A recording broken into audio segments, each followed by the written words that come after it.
Assalamualaikum warahmatullahi wabarakatuh. Kembali lagi bersama kami di channel Kampung Literasi, channel yang mengkaji tentang kitab-kitab para ulama salafus saleh dari berbagai fan ilmu. Pada video kali ini kita akan mengkaji kitab Safinatun Najah Faslun Arkanul Islam. Seperti biasa, sebelum kita mulai, mari kita awali dengan kirim Fatihah kepada mu'alif kitab. Semoga nanti apa yang kita kaji menjadi ilmu yang barokah manfaat fid dini wa dunya hatta akhirah. Biridhahi ta'ala wa bi syafaati Rasulillah wa kullinatin salihah wa ila ruhi mu'alif hadha kitab. Al-Fatihah. Bismillahirrahmanirrahim. Faslun ay hadza faslun, adapun ini ialah fasal arkanul islami, adapun beberapa rukunnya Islam ialah khamsatun, ada 5. Jadi seperti yang sudah kita ketahui bahwa rukunnya Islam itu ada 5, maka Islam tidak akan bisa terbangun dengan tanpa 5 hal ini. Kemudian lebih lanjut, sebenarnya yang dimaksud Islam sendiri itu apa sih? Kita biasa mengaku beragama Islam, kita sering dengar dengan istilah Islam. Terus pengertian Islam sendiri itu apa? Syekh Al-Bajuri berkata bahwa Islam secara bahasa adalah kepatuhan secara mutlak, yakni sama saja kepatuhan itu kepada hukum-hukum syariat atau kepada selainnya.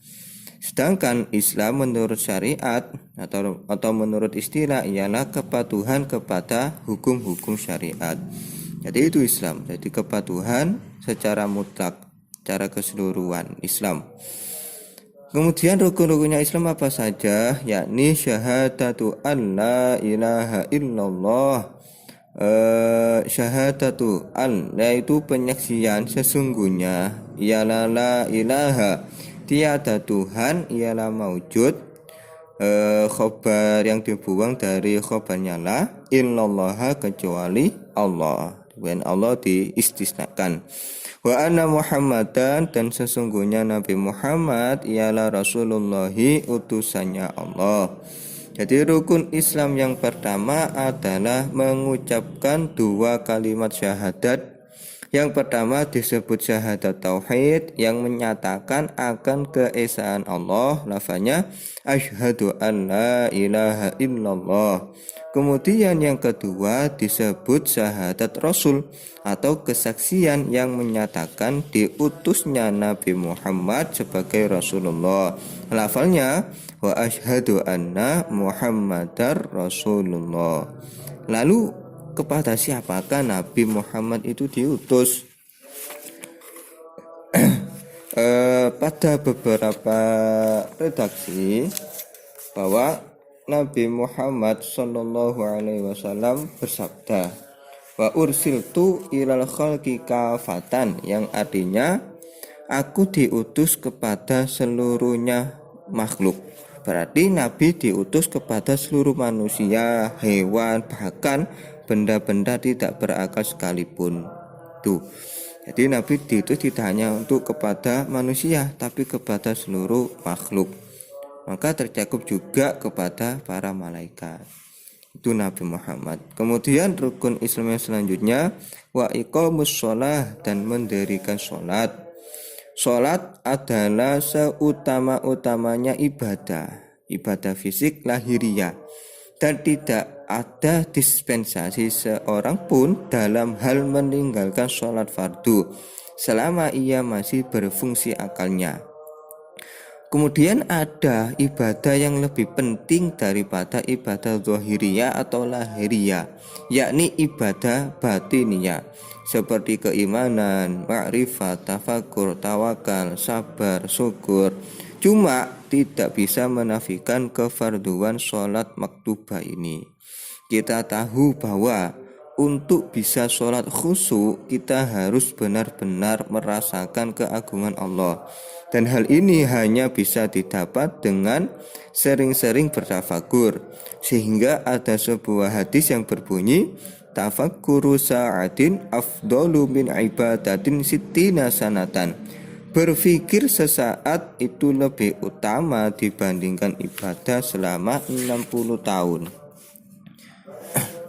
Jadi itu walau memang mendirikan sholat itu menjadi rukunnya Islam. Cuma ada ibadah yang lebih penting yang mendukung terhadap keabsahan, keutamaan mendirikan sholat ini, yakni ibadah batiniyah.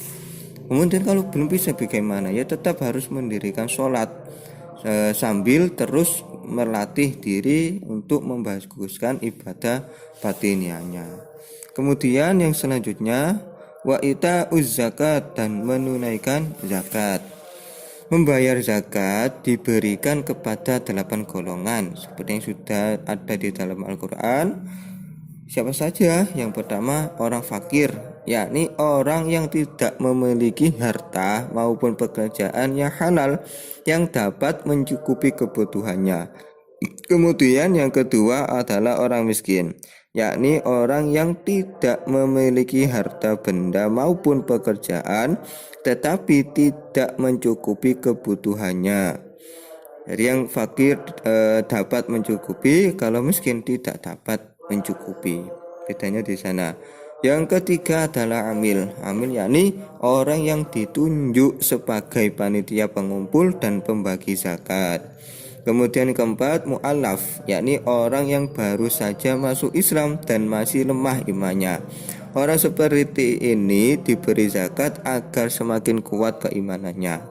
Kelima riqab, yakni budak sahaya yang sedang menjalani akad kitabah, yaitu perjanjian yang dilakukan dengan tuannya untuk membayar dalam jumlah tertentu agar dapat menjadi orang merdeka. Riqab.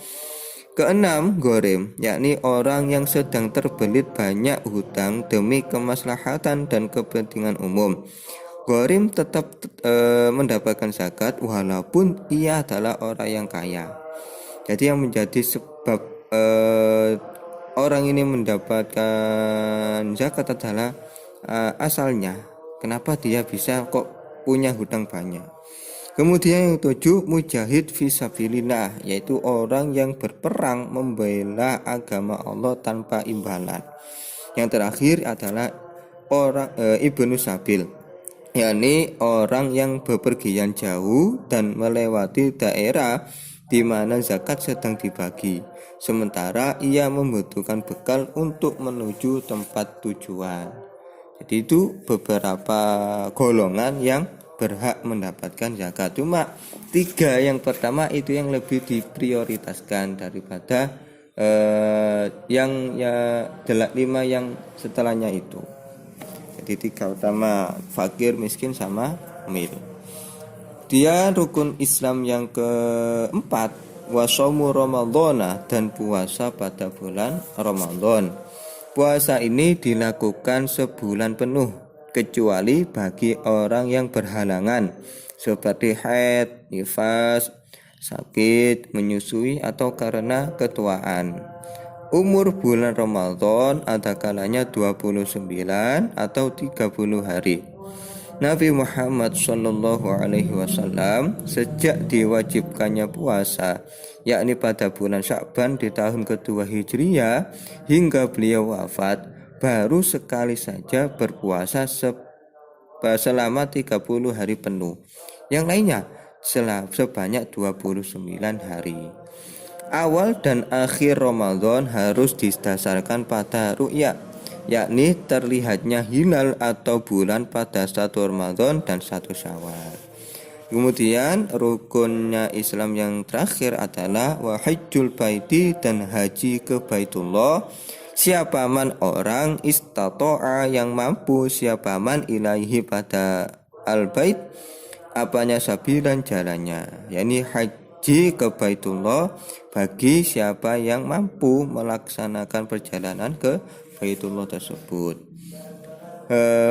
Haji dilakukan bagi yang sudah mampu, yakni bekal untuk pulang pergi, aman perjalanannya, tahu syarat rukunnya, dan lain sebagainya. Kalau sudah tahu, sudah diwajibkan untuk melaksanakan. Bahkan kalau sudah mampu terus menunda-nunda, dia bahkan diistilahkan dalam sebuah hadis itu, silakan dia mati dalam keadaan Nasrani atau Yahudi. Kalau seseorang sudah punya bekal, sudah punya kemampuan untuk berangkat haji, tapi dia malah tidak mau berangkat. Dalam sebuah hadis dinyatakan dia mau mati, terserah dia mau mati dalam keadaan Nasrani ataupun Yahudi. Cuma dalam kemampuan di sini juga tidak cukup hanya bekal saja, tapi juga harus aman perjalanannya dan tahu syarat rukunnya. Baik, barangkali sampai di sini saja video kita kali ini. Semoga bermanfaat. Kurang lebihnya mohon maaf. Wallahu muwaffiq ila aqwamit thoriq. Wassalamualaikum warahmatullahi wabarakatuh.